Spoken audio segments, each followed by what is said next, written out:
যে দেশে রাস্তাঘাটে নিরাপদ নাই, মানুষ চলবো কেমনে নিরাপত্তা পাবে?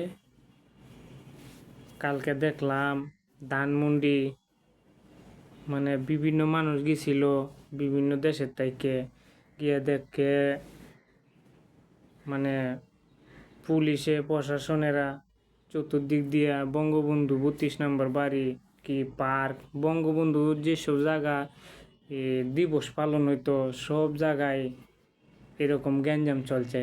15ই আগস্ট পালন করার জন্য দিল না, তাতে মনে হয় আর কোনো দিন আর কিছু পালন করার জন্য দিবও না। হ্যাঁ, বঙ্গবন্ধুর এখন ভুলেই যাওয়া লাগবো, কারণ বঙ্গবন্ধুর নামটা থাকবো না মনে হয় আর বেশি দিন। যে দেশে দেখা যাইতেছে রাস্তাঘাটে মারামারি কাটাকাটি কত কি যে দেখা যাইতেছে।